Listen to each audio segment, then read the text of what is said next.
Let me give a report on the closed session that was just held.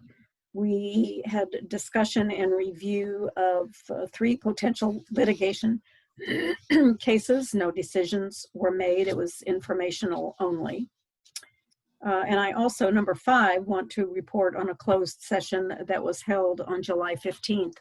And that was around the furthering of the UCSF integration.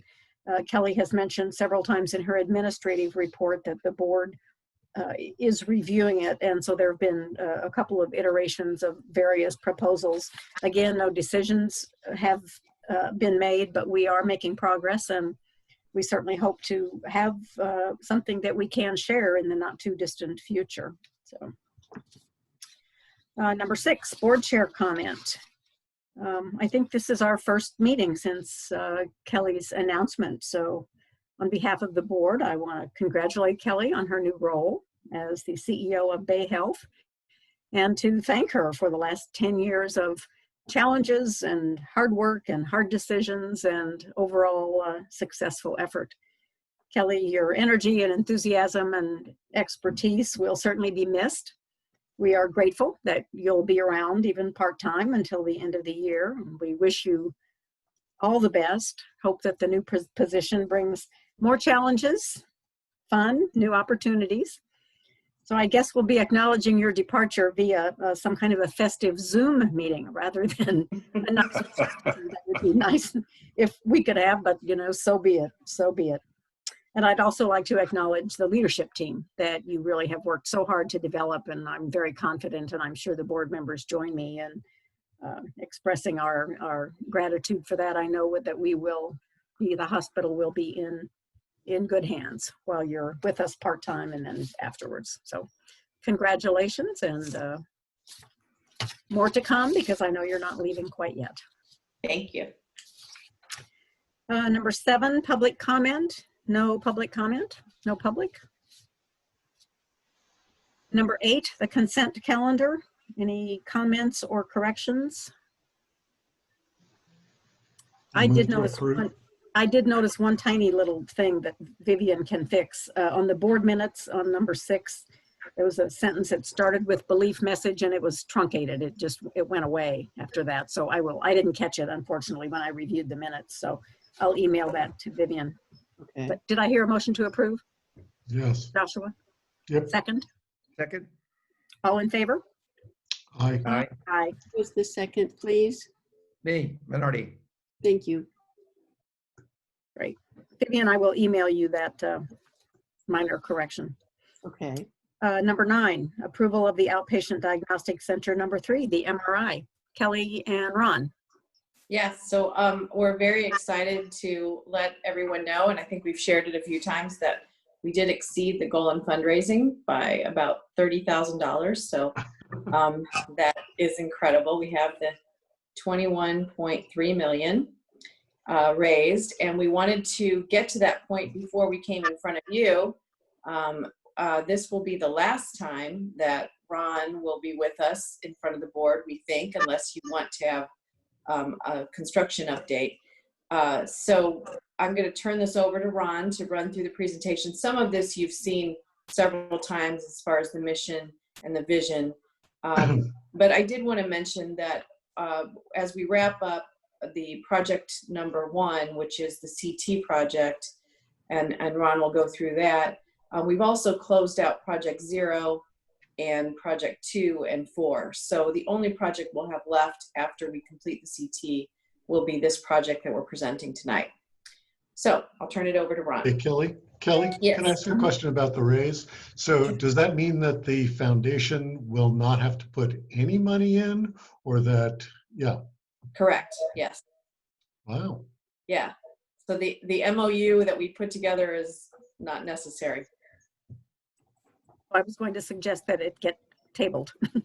Yes, we could do that. Yeah, okay. Terrific. Okay, Ron, welcome. All right, can we go to the table, the agenda? And as Kelly mentioned, the mission and vision, we'll take a quick look at that, and then I'll do an overview, look at the Outpatient Diagnostic Center, and then get into the CT, the MRI, and then give you a quick update on the cardiology. Show you the sample report, or show you the status report that is presented to the Finance Committee and that we review monthly with Kelly and the executive team, and then get to the board actions that are recommended. We move to the next slide, please. Mission and vision. We've seen this slide several times. Those items remain the same. Move to the next slide. The outpatient diagnostic center overview. The CT project is project 1. The cardiology equipment purchase was project 2, and as Kelly mentioned, that project is closed. And then the MRI project is project 3.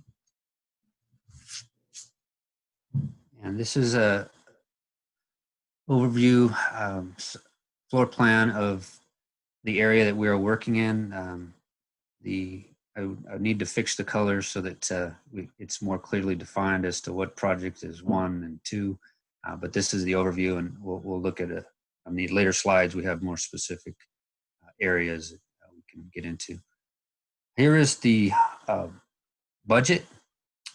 As Kelly mentioned, the ODC project, project 0, has been closed out at $909,000. The CT project, we're forecasting at $9.3 million right now. The cardiology project is another closed out project at $330,000. The MRI project, we're going to be asking that the board approve project at $9.3 million. And then project 4, the UCSF test fit, another closed out project. We spent $8,300 looking at options to bring UCSF into the old ED area. And then we had the mammography and the campaign expenses, and that rounds us out to the $21 million for the total funding. All right. Next slide. All right, we did it. I don't have much to do with this, but Kelly and the foundation and the community did a wonderful job raising $21 million. Congratulations. Move us to project 1, CT hospitality. This is the CT room, and then the weight room for radiology. Let's move to project CT scope. The scope remains the same. We are doing work in the CT scan, the suite. There's the vending area. We have an IDF room, an equipment room for CT scan, and then prep control room. We had a patient toilet was added to the suite. We're doing the electrical in the office. And then all the purple public corridors will get new flooring. And then there was a patient toilet in the area in yellow that we are also doing. And then that patient corridor will be getting flooring as well. So pretty expansive. When we get into the next couple slides and get into the budget, I'll start to talk about that yellow area. It's an area that we might have to go to if we get into a budget issue. That's an area that we would go to look at pulling that scope out of the project in order to save some money. So looking at the timeline, we executed a contract with Dome back in February. We have, the world kind of changed back in March, and it has impacted our project. We were stopped due to COVID, and then we got things moving forward, but we did lose some time. So right now we're looking at a go live for the CT in October of this year. COVID still remains a potential impact. We've had 2 scares on the project where we thought we had somebody with COVID, and then you have to go in and sanitize the area, and you have to wait for the person to get tested, and that, whatever person that is and whoever was working close to them are quarantined. So it's kind of a process. We had 2 of those scares, but both came back negative, luckily. And so that does remain a risk to the project, though, and that will continue for indefinitely, unfortunately. CT budget. We are forecasting a $9.3 million. We had a $647,000 contingency. Right now we have a PCO, a change order log that has $600,000 in changes on it. And so we have $47,000 remaining in contingency. In those $600,000 of change orders, there are what we feel are errors and omissions, areas where we feel like Dome should have been able to investigate before the project and prevented the change. So we're in negotiations with them and talking to them and we'll see how they address these issues. We're probably 35% through the project, and so you'd like to have a little more contingency at this point. But there are two rather large changes that are included in that $600,000 number. One is for COVID related actions that had to be done, and we're challenging that because they're saying the subcontractors had to do some work, and we were able to take some of that work away by doing it. The hospital's performing some of that work themselves. And so, I think that number is going to come down and put some more contingency, put some more back over into the contingency remaining side. So, we have some concerns right now where we're at, but we are talking to Dome about the errors and omissions, and we intend on staying within the approved budget. And as I mentioned, I highlighted the yellow areas at the top of that floor plan. If we do run into an issue, then we would look at reducing the scope in those areas. That's basically phase 2 of the project, and we would look at reducing that scope in order to maintain current budget. They are currently included in the budget? They're currently included in that contingency. Yeah, they're currently included in the construction cost. Yes, they are. Did the COVID-19 alter your plans for construction, particularly patient access, patient flow, concerns about staff being separated from the patients with plexiglass or glass in front of the counters? I mean, were any changes made to deal with COVID-19? Definitely been changes. Yeah, but not in the floor plan, doctor. We the plexiglass is not too big of an issue. In the new waiting room in imaging, we had the desk sort of in the middle of the patient, so we might have to do something with that. But overall, it wasn't any major construction, right, Ron? Nothing, in the operating areas, but in the in the construction area, we were having to go in and clean construction site and clean the tools and change protocols for how people get into the site. Restricted access to one point. We have a sign in and they have to respond to questions, and then if there is an incident, we have to sanitize the space and quarantine people from the subs. And so it's a process, and whenever you have an incident, even if it's negative, you usually lose a couple of days just because you have to go through all these steps. So it's something we're going to have to deal with until we get a vaccine, unfortunately. So it's reality. So that is the CT project. If are there any other questions on that, I'll move into the MRI. So just most important, just to remind folks, we feel like there is no choice. We will not go over budget on this. So that reducing scope, we hope that doesn't happen, and we think that we probably got the contingency right. Don't you agree, Ron?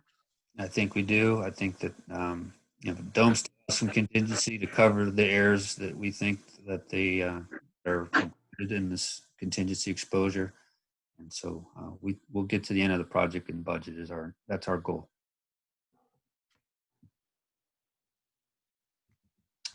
All right. These images of the MRI suite, control room.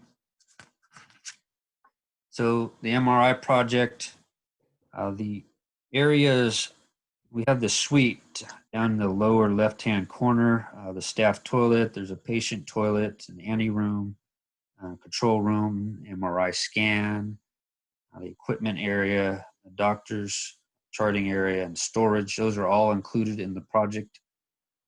The areas, in addition to that, there's a storage and staff quarter on the other side of the suite.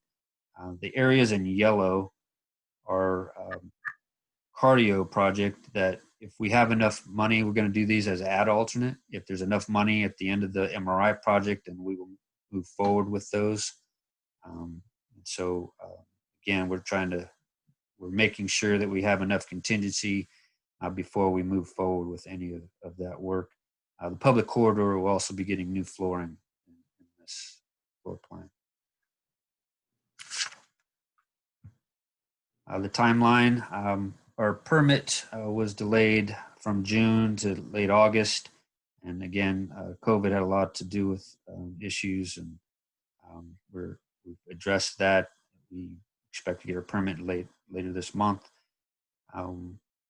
We have a question. We're trying to work things out with Dome on the CT project.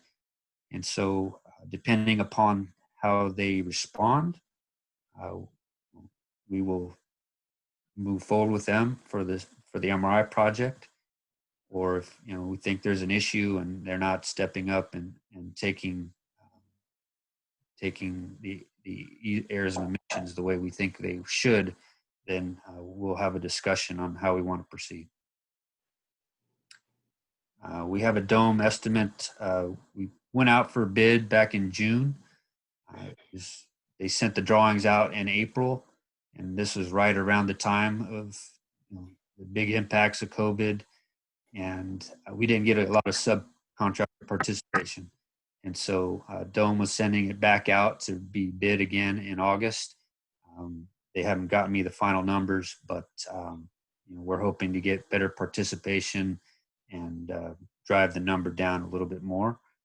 It is within budget, but we hope to see a little bit better pricing with some more subcontractor participation. Right now, we're targeted to start construction in the fall with completion in the summer of 2021 and a go live in the year 2021. A question for Kelly. Kelly, if the MRI budget is more than we expect, can we dip into the $470,000 the foundation was going to lend us? Is that possible? Probably we could be up for discussion, but we couldn't do that tonight. No, we had the 21 million was the goal to raise. No, I understand that. My concern is obviously that, these predictions are only predictions, and there's always the possibility that we'll run over. And I hate to see us have to cut back if we don't have to. And so I guess the question I had for you was basically, would you think that may be available down the line if we had to? Your best guess. My best guess is it would be another probably long discussion. I don't think that the foundation would easily just say, yeah, we'll give you that 500. They were very reluctant to give their unrestricted funds. Would you say, Jane, would you support me on that? Yeah. Okay. So I think that, again, we're really hoping that we've got enough contingency in this project when you look at the numbers that we won't need to go into it, and we might actually have enough to do some or all of the cardiology project. But we think it's best not to go into it until we know. Can we go to the budget slide? So here are the numbers. Don't then the $4.5 million construction number. And so, I think that we've seen the worst case scenario. We think that with some more subcontractor participation that we could see some savings in that number. I don't see a lot of risk in it going up. Since the number, we'll use the number that we have in the estimate now. If that were the case, we just stick to the number we have. That's where construction number is, and we're carrying a $913,000 project contingency, and so it's a healthy contingency, and we feel like we'll get through that project and have some money left at the end of the project. Any FF&E. questions on that?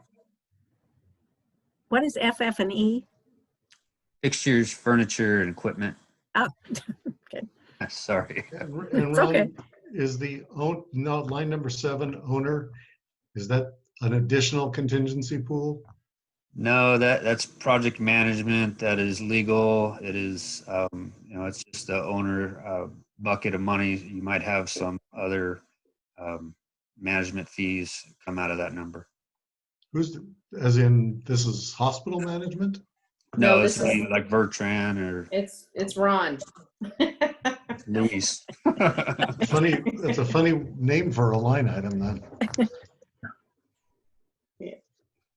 Called management.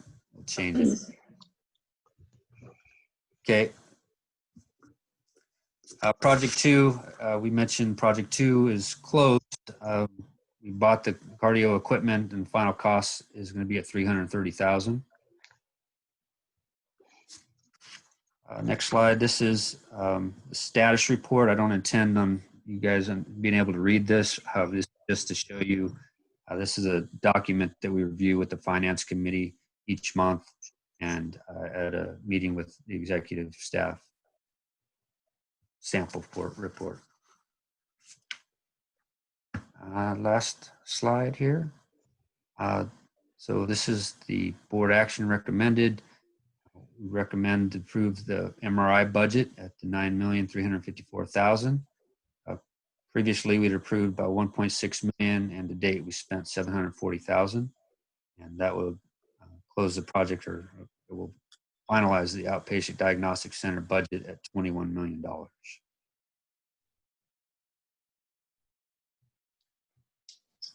You're on mute, Jane.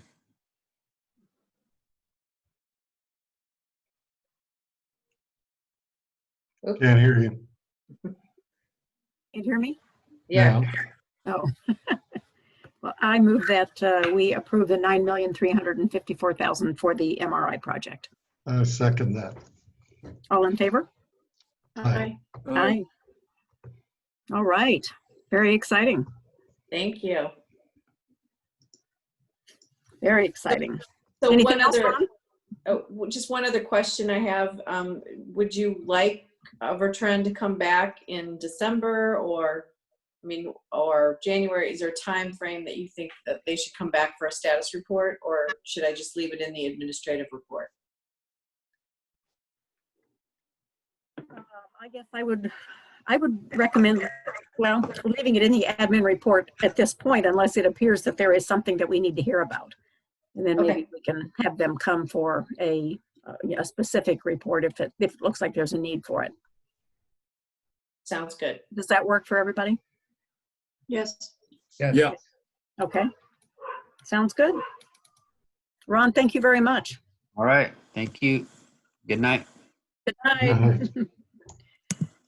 So item number 10 was the approval of the foundation guarantee, which at this point is not needed. So in terms of procedure, do we table it? Do we remove it from the agenda? Do we just identify the fact that it's not necessary to vote on this issue? We can just remove it from the agenda tonight. Okay. Thank you. I Number think, 11. however, I think that the minutes should reflect that action. Mhm. They are. Thank you. 11, approval of the Unison energy agreement for alternative power. Ken, are you going to take the lead on that? Going to try. Kimberly's not here. I've asked Grigori to join us for the technical questions if there are any. Over the years, we've been trying, Kimberly and her staff have been trying to find sources of alternative energy. They found this one company called Unison that basically generates electricity on site that uses natural gas. Grigori, correct me if I'm wrong. We brought this to the Finance Committee in May. They came up with a number of questions. And on top of that, because it's a 20-year contract, they asked the legal staff to look at the contract. The net result is our lawyer came up with a number of recommendations that were more language in nature. We combined what we call the lease agreement with the master agreement and came up with a document that will allow Unison Energy to develop a generating plant on site using natural gas. And we'll move ahead with the 20-year lease and basically produce the electricity for us. The other advantage of going with this company is that some parts of the older building do not have backup after the generators stop. So if there's a blackout, we will still have energy provided to the older part of the building. As I said, it is a 20-year agreement. It should save us on average about $110,000 per year going forward. We've answered, I think, to the Finance Committee satisfaction the questions, and we've answered the questions to the satisfaction of our lawyer. And the only other major factor in here is we have the option of doing a fixed 2.5% price increase per year, or letting it float up to 3.5%. And we're recommending the 2.5% and the 20-year approval on this agreement. Gregory, I don't know if you want to add anything on the technical side. No, you said everything that in general describes the system, unless anybody has any questions. Yes, I have a question. So are you providing electricity 24/7 or just only when there's a blackout? No, it will be providing majority of electrical supply 24/7. The rest will be pulled from PG&E, if any, but it will definitely help us to cut down the peaks, for which we're paying a lot of money. Right. Is this an on-site natural gas generator that's producing the electricity? Correct. Oh, it is. Okay. And it's 360 kilowatts? Yes. That's a monster. 360 or 385. They kind of went back and forth with it. It's a monster. Yeah. Have they, is this the first hospital that they have done? No, it's not the first hospital in the United States, but I believe it's the first one in California. That's correct. It's the first hospital in California. And there was a building in San Jose that Kimberly and Gregory went and visited that's using this type of energy generation, and they seem satisfied with it. So how does the fuel cost figure into this? I mean, there's obviously there's a generator that's a piece of equipment, but of course, natural gas has been in overabundance in recent years, although it does track with petroleum to an extent. But what's the exposure to a spike in natural gas costs? The same as we have today. We have a purchasing agreement to buy natural gas from a source other than PG&E, and we will continue to get whatever favorable pricing we get there, and Unison will just pass on the cost. So whether we're buying the gas or they're buying the gas, there's really no difference in price. So how long is that contract that we have with the gas provider? Do you recall? Contract with gas provider is annual because of the market prices. So it gets renegotiated annually? Correct. Right. So are we going to be buying much more gas from this provider than we have been, given that it's going to represent the greatest proportion of the energy? That's been factored into the cost savings that we're anticipating. Okay. Okay. So let me just, Ken said it, but let me highlight the big benefit here. Well, first of all, we looked at a lot of energy solutions and none of them would work with our campus. This is the first one that we find that will work. But the main thing is that we get, during a power shutoff, or if we lose power, we will have power with this, especially to deal with a loss of the air conditioning in the patient rooms in the top tower, which we very much are concerned about and were during the fires last time. So there's a benefit that we get with having this backup option. We wish it would back up the new wing as well. It doesn't, but at least it gets to the patient tower. Mhm.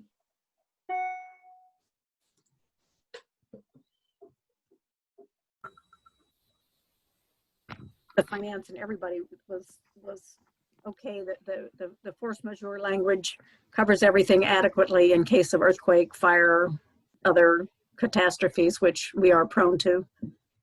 The lawyer looked at everything. The original agreement, of course, was written in favor of Unison, and the lawyer helped us get it to the point where it's more balanced.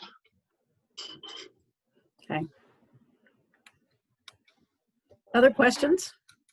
It was a long technical read. It was quite interesting. Out of my comfort zone, I would have to say. I will tell you that the finance committee did an outstanding job reviewing this, and we have some experts in there that have done this, and so I think they prepared you. They did their job very well. Thank you, Sharon. You're welcome. Questions or comments from anyone? Well, this is an action item. They are looking for our approval. So may I have a motion to So approve this moved. agreement? So Thank you, moved by Bill. Second? Second by Michael. Thank you. All in favor? Aye. Aye. Thank you, everyone. Gregory, you're welcome to stay through the meeting, but you don't have to. Thank you. Item number 12, amendment number 4 to the CEO employment contract. Would you like to view this, Jane? Sure, if you can bring it up. Jane, you're going to make sure you look to your screen or get close to it, because otherwise your voice goes in and out. Yes, okay.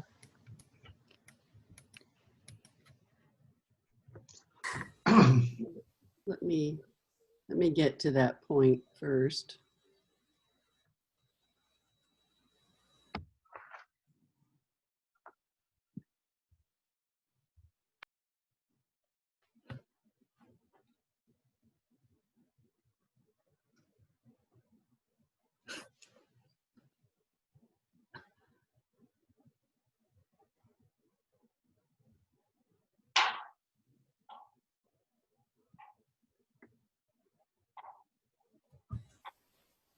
Okay, thanks, Vivian. The other three, there are three earlier amendments to Kelly's contract, all of which have to do with contract extension. So this is the fourth amendment, and it basically just covers that we have agreed that the original employment contract has several pieces of language in there about full-time and no other work, et cetera, et cetera. So we thought it was important to clarify what actually was being agreed to. So in terms of duties, it is agreed that from the period of September 1st through December 31st, employment will decrease to 50% time. Base salary will decrease to 50% of the current salary. We certainly would like to include the participation in employee benefit plans, and the car allowance is actually going to be covered by Bay Health. So the $1,000 car allowance per month that is in the existing employment contract is eliminated. So again, it'll commence on September 1st, terminate on December 31st. All other terms of the agreement shall remain the same. So any questions or comments about that? Hearing none, do I have a motion to approve? So moved. This is Bill. Second. Joshua, all in favor? Aye. Great. Thank you, everybody. Item number 13 is the search committee. So this is a board letter recommending that the board approve the proposed slate of individuals to serve on the search committee. Joshua has agreed to chair it. Bill has agreed to be on it, and my apologies, I had a moment and listed Bill as the treasurer instead of the secretary, so my apologies to you both. Sabrina Kidd, Andrew Solomon, who's the chief of anesthesia and the chief of staff elect, Marilyn Kelly, who is a community member who volunteered her services. She's been in the community for a long time. For those of you that know Marilyn, she's the former superintendent of schools. I think very well thought of, certainly a strong proponent of the hospital. Sherry Hughes, who is a community member and Hospital Foundation board member, and Shelby DaCosta from UCSF, the president of the UCSF Affiliates Network and Chief Strategy Officer. Comments, questions? So this is Bill. Are we sure that there's no one on the proposed committee that might be a candidate for the CEO? That is my understanding.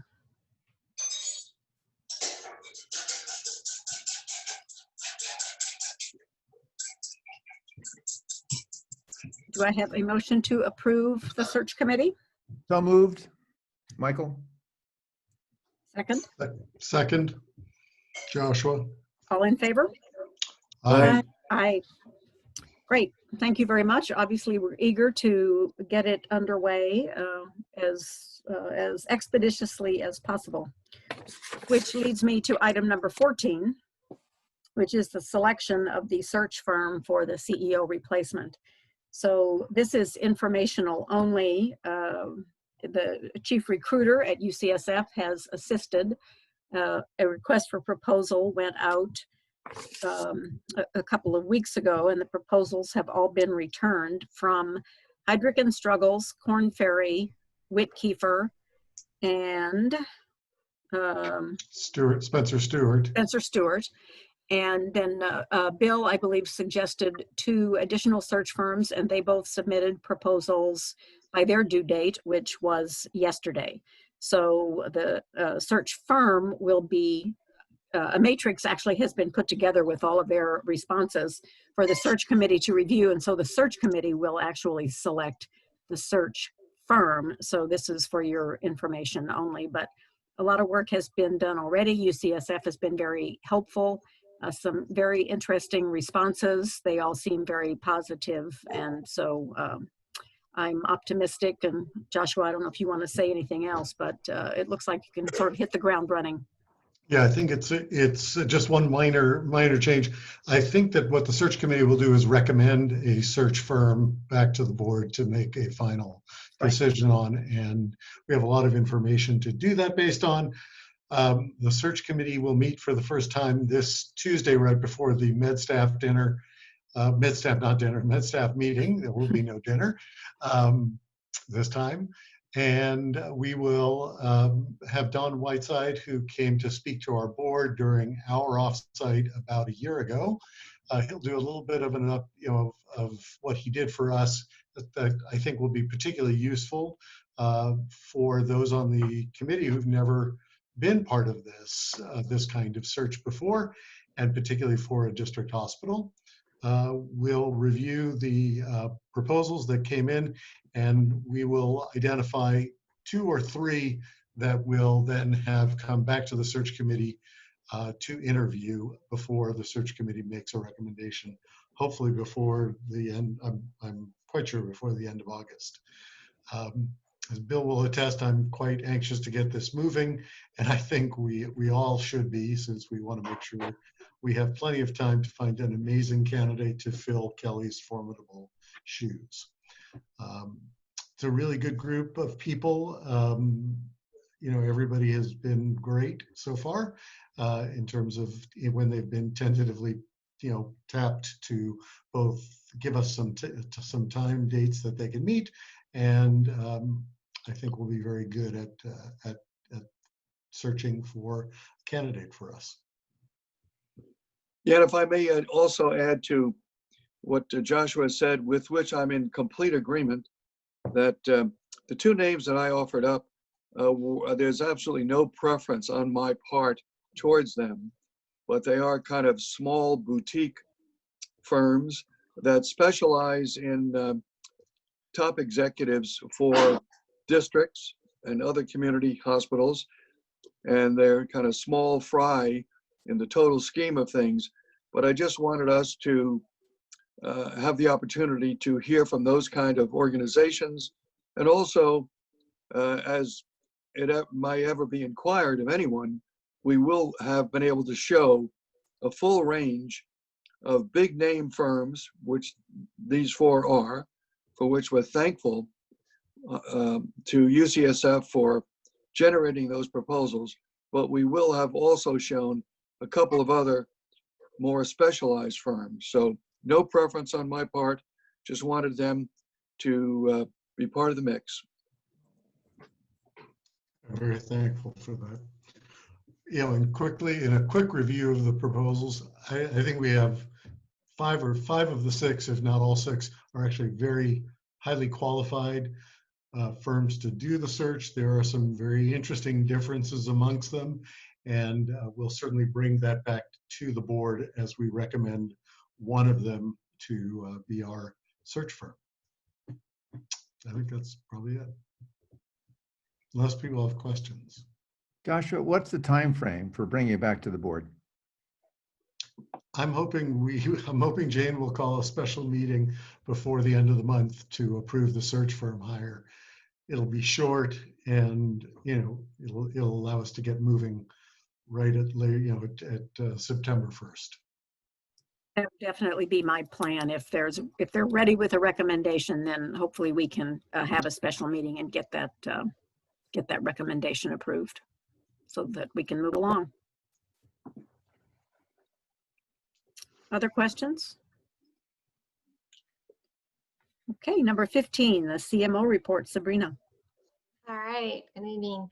It's been another busy month with COVID at the hospital, so I'll start by giving a little update there, and then I'll speak about a few other ongoing items.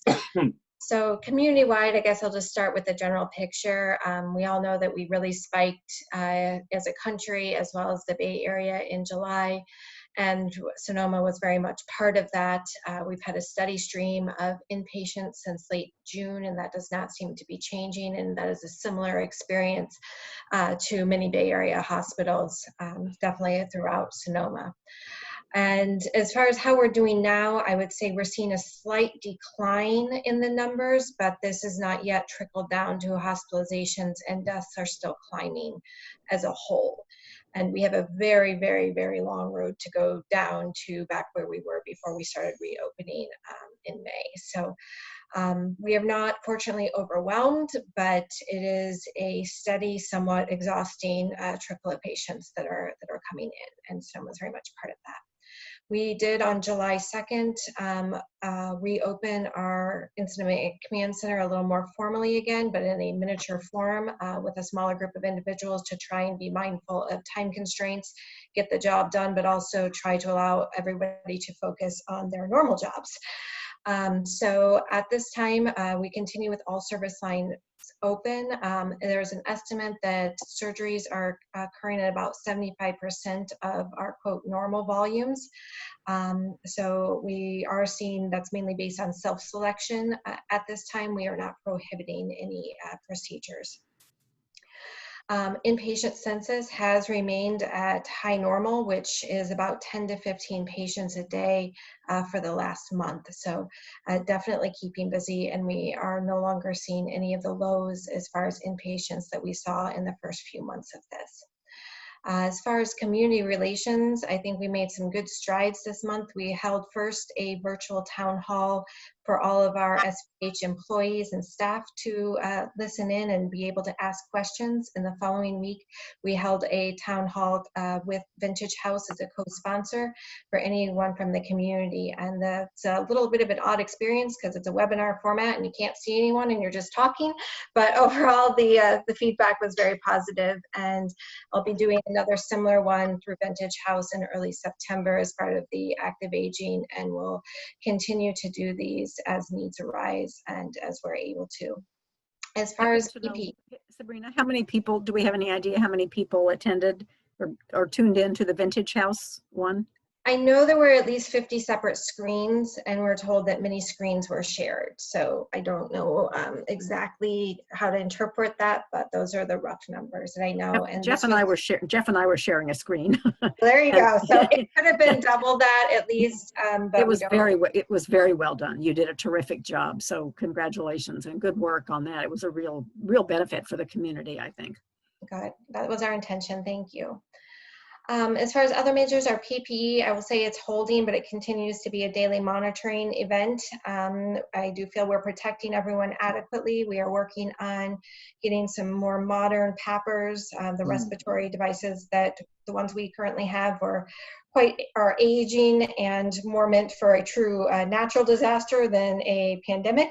But we're making do with those and getting proper ones hopefully in the next few months. We continue to struggle with getting additional N95s, but the supply we currently have is holding. One of the biggest shortages, which is again nationwide, is in testing supplies. And this is in both things such as pipettes that are used to plate the samples on the machines to swabs and cultural medium. Part of this, and I've mentioned this a little bit, one of the most interesting stats I've come about with is people said, hey, you've had 5 months to figure this out. Why do we still have shortages? Well, in the US, as many people know, I think testing supplies went up at about 80% in the same time period that cases went up about 250%. So obviously it's just a supply and demand, and we can't possibly keep up with this level of surge that we're seeing nationwide. So it's just kind of a rotating shortage, and you try and keep up. With that, and in response to that, the state and then the county followed with an order with tiered guidance of, which, as I said, became an order. So not just a suggestion at this point of who to test. And that's somewhat more restrictive back to the beginning due to shortages. So I think it pretty much falls in line with what we've been doing. But as we're also facing shortages, we're being as creative as we can to avoid having to cut back on testing at all. And UCSF continues to be a great partner in that. We do have some other exciting in-house news on the testing front. We do have antibody testing in-house now, so we're able to do that. As I've spoken, it's not really useful as an immunity card, but it definitely can be useful for some diagnostic purposes and help our inpatient unit and a few other, select circumstances. So we're excited to be able to do that. And possibly even more exciting is that on Monday, it's actually not arriving tomorrow, I'm here, it's arriving Monday, is the Aries machine, which will allow us to do, I believe, 6 PCR tests at a time with about a 45-minute processing time. So turnaround time could be about 2 hours or less, all things considered. It will likely take us about 2 weeks, give or take, to get that machine set up and tested. But as long as supplies last, which we anticipate we have what we need for this particular machine, we will be able to do in-house testing, which will be a huge win for us by the end of August. So that will really change the way we can do things. Pooled testing? Sabrina, go ahead. What did you say, Jane? I'm sorry. Is it pooled testing? No, it is not pooled. No. This is individual testing. I think Stanford's the only place I've heard of that was trying pooled testing in our area. I'm not sure of anyone else who's really worked out the logistics of that. I think the number from Stanford was 6. So when you said 6, okay. Yes, I thought maybe. No, it's 6 separate specimens that can be run on one machine at the same time. So in a 45-minute batch, you can get 6 results. Good.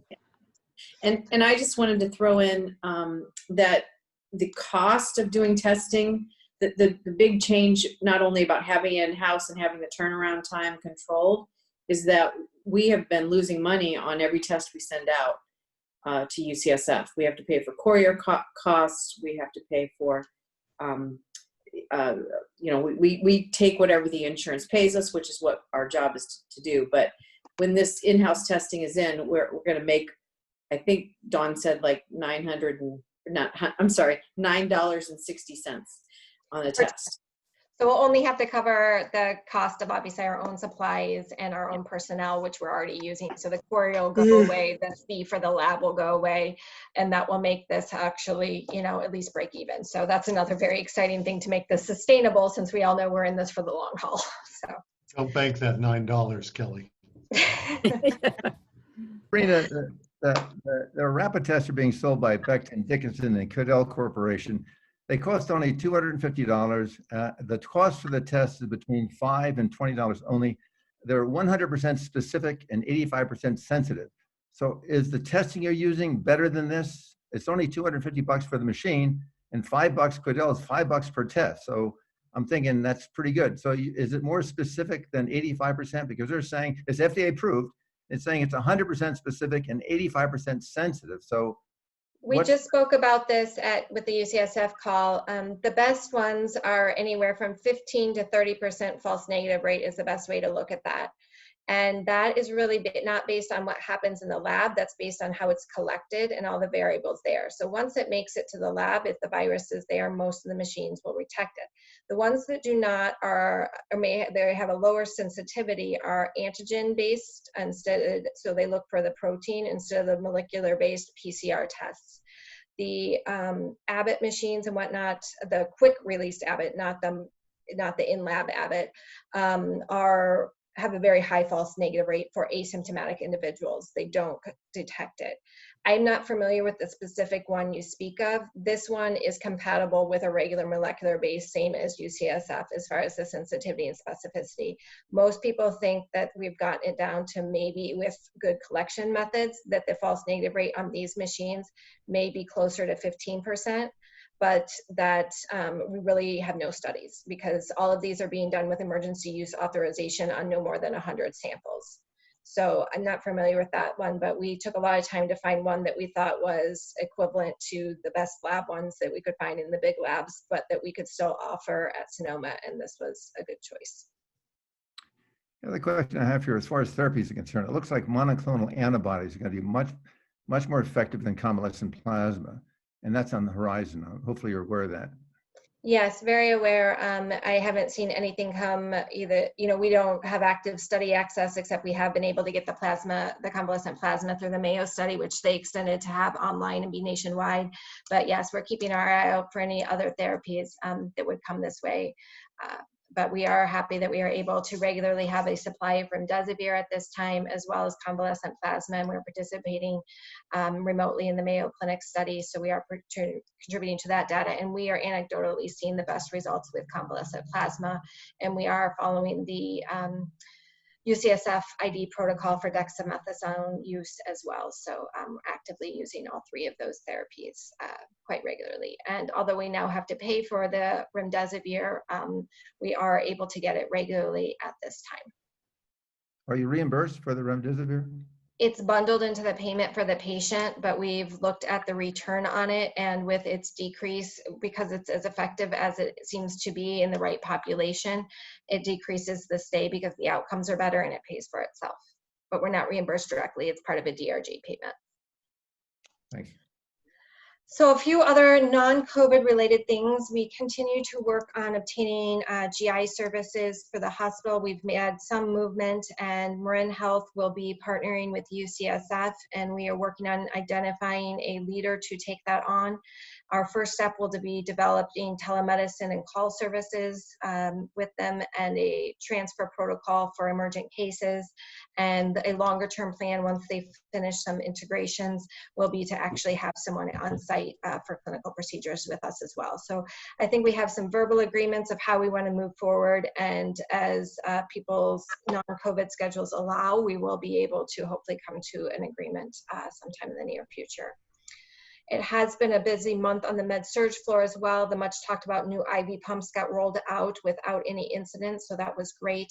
We've had a project of Grigori actually figured out how to get us more negative pressure rooms, and so he did that first in the ICU and now in the med-surg units using air scrubbers and some creative things that I won't try to explain, but it's great news for patient care and for safety for all to have that many negative pressure rooms in one area. We had more throughout the hospital, but not on our med-surg floor. So pretty excited about that. And it's also been challenging with the construction, but they've been handling it beautifully and moving patients around as needed, and will continue to need to do that for crane picks. So a lot going on there. We continue to constantly work with our IT improvements and are very active with order sets, and especially related to COVID, which has been essential to standardized care. So I'm grateful to that team, and it seems to be going well.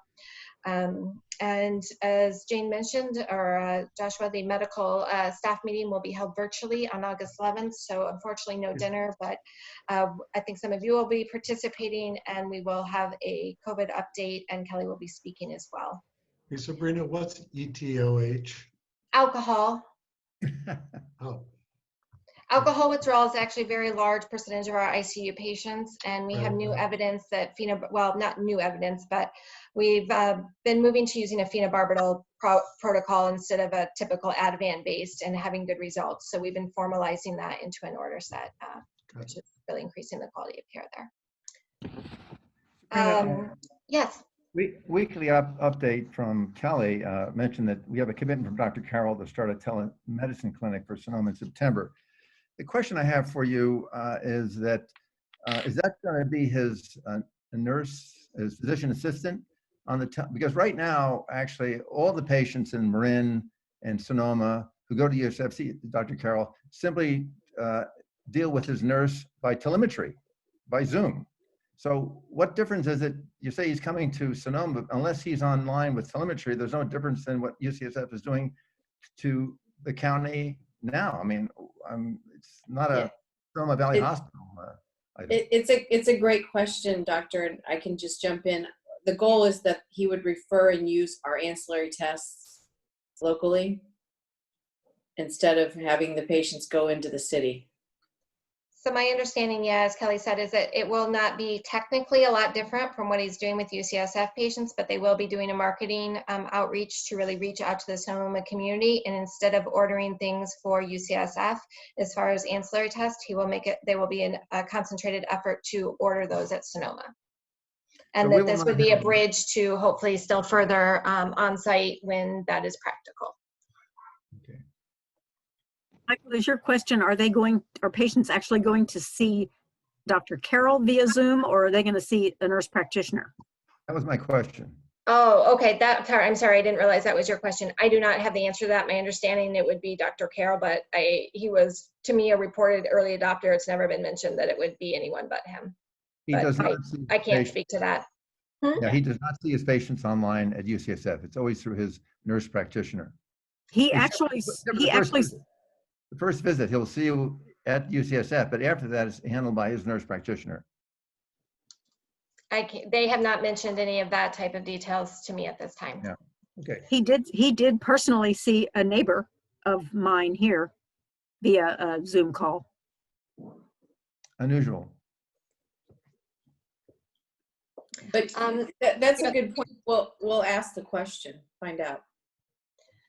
And then the other thing is there's been a few quality events, and I believe some of those were discussed in closed session and will be followed more at board quality. So I won't go into great details.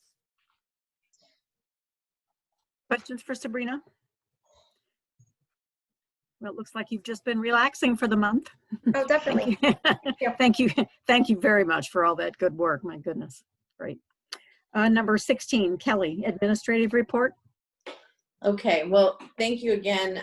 I've really, it's been amazing the amount of support and love that I've felt, and all the conversations about what we've gone through the last 10 years. It's been quite a ride. And as I've mentioned already, this was my hospital dream to come here, and I feel like we've realized it together. So thank you very much.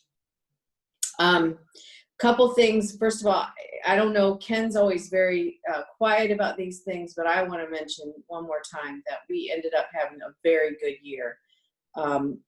Had COVID happened in 2019, at the time it did, we probably would have been in pretty big trouble.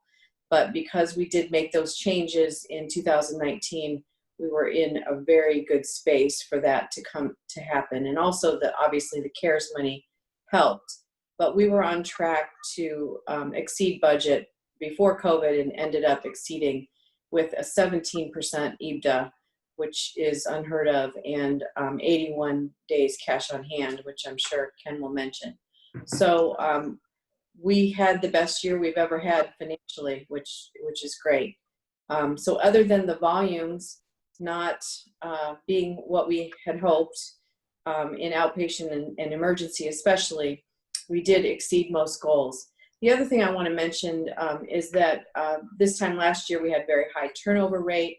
Our turnover came in, I believe, at 8.2%, so much less than the prior year. So all indications are that we're doing very well. I I just want to mention a couple little things. I think most of the stuff has been talked about tonight. We do have a director of emergency services who starts under Mark in September, which is a very good decision. Letting you know, we don't add leaders and resources without a lot of conversation and discussion. I think this person, his name is Philip, will be excellent and definitely needed in this time. So Mark does two jobs. He runs the emergency department directly and obviously is the CNO and also is the nurse supervisor. So it was time that we added some resources in nursing. We're also overwhelmed in the information services department, and we'll be adding another resource in that department. But I think we'll keep our FTEs paid right under 230, which is a good solid number. We talked about the CT project, and I think UCSF as much as we can. I wanted to also mention that we do have two good primary care physician candidates that are interested in coming to Sonoma and will start next summer. That was a goal for us to complete a lot of the replacement of retired physicians this year. We're getting close. I have not heard lately that we've had a problem finding primary care. So in this time, especially with the pandemic, that's good news. But we will add one more, and I think that will get us there. Dr. Gleaser has already pretty much, I think he's over 75% capacity already. So it means that we need to bring someone else in. Kelly? Yeah. Kelly, on the human experience, is that something that at one point somebody might come and talk to us a little bit about? Maybe that's already gone to quality, but we've seen it in your admin reports for quite a while, and I don't think I have a really good sense of what's involved and what we're doing there. And I'd love to. Of course, yeah, that's a great point. So we can have Danielle come and just present maybe at the next meeting, just a quick overview of the action plan and what we're doing. Yeah, essentially it was after I had gone to a conference with a lot like Cleveland Clinics and other major hospitals had moved from what we call the Studer approach to this human experience approach. And so the good news is we had a consultant who was basically a leader in the human experience movement who lived in Santa Rosa. And so she's been working with us for about 6 months, just finished her engagement with us. And we have an action plan that we're putting in place, and we're happy to share that with you. Okay, great. We'll invite Danielle for September. Yeah, let's do that. Okay. And then the incident command team, when you're operating in emergency mode now for 6 months, because we started this in late February, I just want to once again mention the team, especially Dawn Kuwahara and her team leading the testing. It's been a lot of work, and everyone has stepped up, but I don't know if you have any idea that how much we're doing to complete the testing each weekend even to meet the needs. And so I wanted to mention Dawn and all of her team in the lab and the admitting, and it's just been amazing. So thank you. Thank you, Kelly. Any other questions for Kelly? Okay, number 17, the financials. Ken. Thank you. Let me start out with my ending because I think it's a good ending. As Kelly mentioned, it was a fantastic year. And going into July and August, we budgeted 25% less than we expected. And all the volume's been down. The revenue was almost up to the original budget because patients, particularly the emergency room, were more acute. And then on the cash side, in July, don't have the final numbers, but we're closer to the lower end of normal, which is better than we originally expected in terms of cash. I think we originally expected about 2.5, and we're ended up about 3.3 in cash. So I'm encouraged by what July it looks like, and so far in August, the same thing, even though it's only a few days into the month. Anyway, on the second page of the cover memo, you can see that the outpatient gross revenue was 14.5 million. The budget was 15.5. And again, we budgeted in July and August 25% less, but I'm happy to say that we're closer to the original budgeted number. In terms of the payer mix, Medicare was a combined 51.9% versus 55.5%. Medi-Cal's up, and I frankly think that's going to go up depending upon what the federal government does with the Medi-Cal and the unemployment issues. And the commercials up, holding in around 21%. Cash collected during the month was 917,000 less. Year to date, we were 776,000 less, and that shortfall all came in the last few months of the year. In terms of days cash on hand, on average, we had 81 days in the month. Accounts receivable went up a bit to 49 days. That was primarily due to Medicare paying us a little bit slower, plus the person that handles Medicare was out on medical leave. And frankly, we didn't pay much attention to workers' comp and patient pay because those were the lower ticket accounts receivable, if you want. We focused on commercial. Accounts payable jumped up to 40 days. But to point out, we were at 2.8 million. If you look at last year, we were at $4.2 million. Any questions so far? And then turning to the financials, this is on page 71.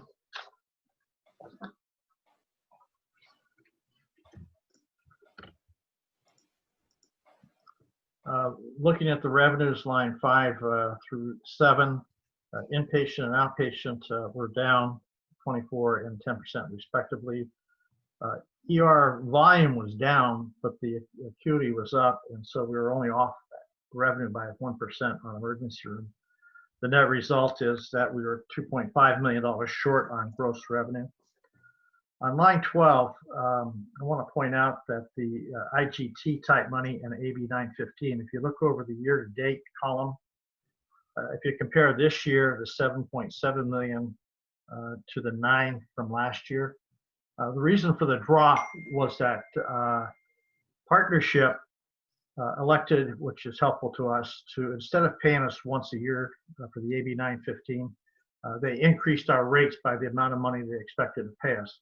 So the contractual expense for partnership went down, and of course the IGT type money coming through went down as well. Then getting down to the total operating revenue month to date for the month, we were 418,000 off, and then for the year we were $2 million off.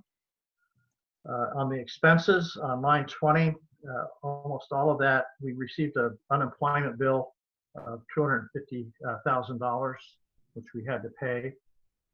We got another bill yesterday. We've been running around with it for $5 million for unemployment. Of course, it was a mistake.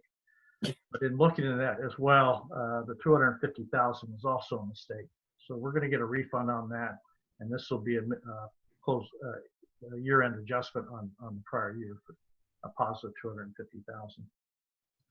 And then total expenses came out to 4.5 million versus a budget of 4.4.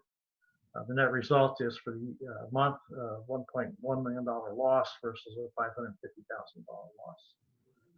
And then year to date, we had a $6 million loss versus a $4.2 million loss. And then going on. Wait. No, year to date expenses right on. Notice how close we were. 40,000. Yeah, 40,000, boy. Isn't that crazy? I mean, Excellent crazy. budgeting. Excellent budget. So As Kelly said, it was a great year. Yeah. So can you reflect a little bit of that operating margin loss at 6.2 million, right? Is clearly, much worse than last year or prior years. It doesn't include any of the CARES money, right? No, we're going on to that. And Yeah. right, and it includes 4 months, March, April, May, June, of dramatically reduced volumes. Correct. And revenue. and also it doesn't include a month, sorry, the $1 million from the sale of the land. Was that in the prior years in the operating margin? No, there's $2 million, which we'll get into on the next page. Okay. But to point out to your point, we originally included the 5.6 billion CARES money in operations. And working with the auditors, they want it below the line. Technically, from their perspective, it really wasn't operating money. Right. My question was really, as you think about that 6.2 million, right? And if you think about a world where there wasn't COVID, would we have done pretty well this year? Yes. Yes. The volumes were tracking through March 15th. The revenue was tracking through March 15th. And you could almost see the, well, we did see the drop beginning March 15th through June.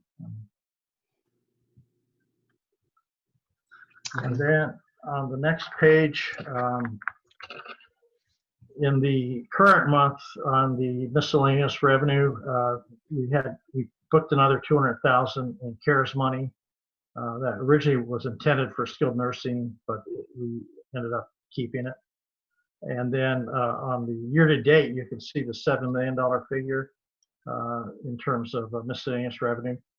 That includes $2 million for the sale of the lot and 5.6 million in CARES money.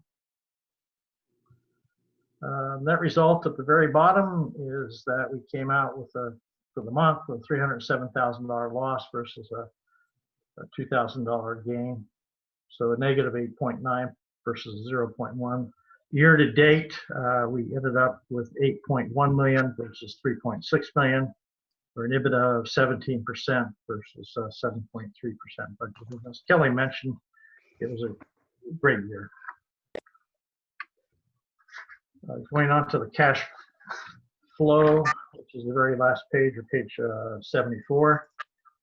I won't get into too much detail, but on the very first line in May and June, you can see where we dropped anticipated gross revenue, patient cash to 2.4 million in May and 2.7 million in June. Like I said, in July, we were up to 3.3 million, and we're doing pretty well so far in August. At the very bottom is the cash at the end of the year, 81 days, very good. That will tend to drop between now and the fall until we get the partial tax money. And at this point in time, I don't think there's any need to ask for an advance on the partial tax. And with that, I'm happy to answer any questions. Ken, what's the status on the bank loan? We're down to a little over $5 million on the line of credit. Is that what you're talking about, Doctor? The amount of money that's loaned to us. I'm talking about the loan. Or is it down to zero? No, we're at $5 million. We owe them $5 million? Okay. The line of credit, we still owe $5 million, yes. Okay.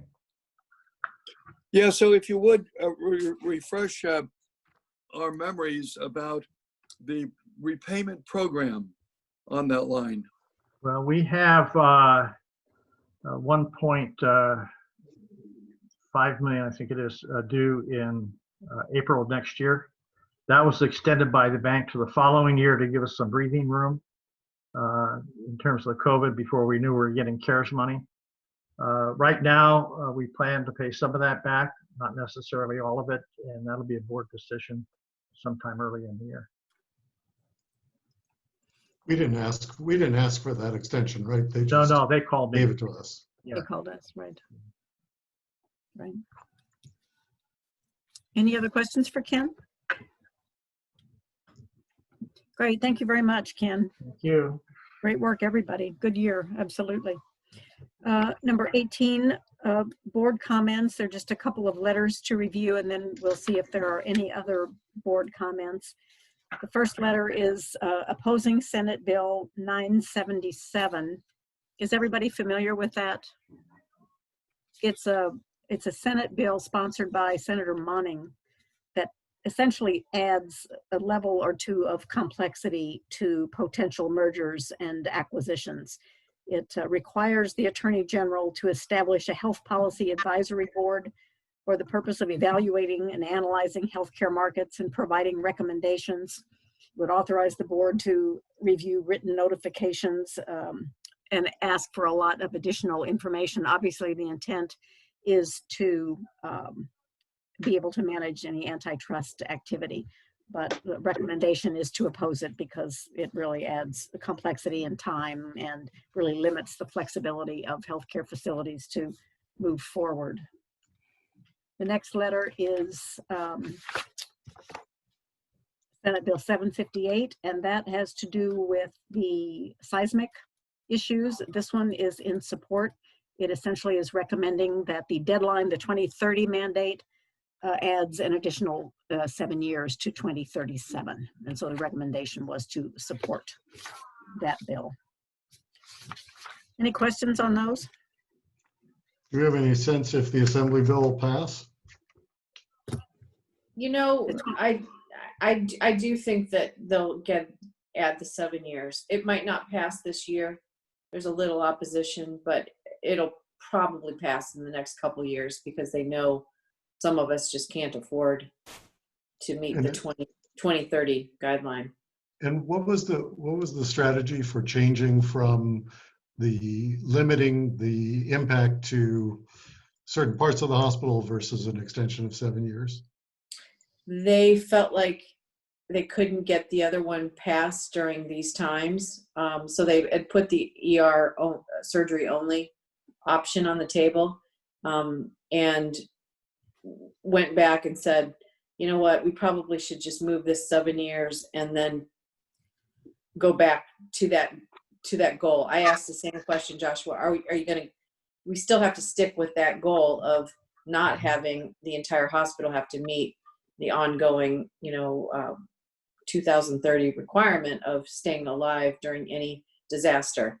CHA probably needs to come talk to us again about that, just because they haven't really focused on it other than we wanted to put something in and get it started, but I don't think they're going to even get it passed in the next year, the 7-year extension. Get close to the time when we have to actually be doing, making plans and making decisions. Right? Yeah.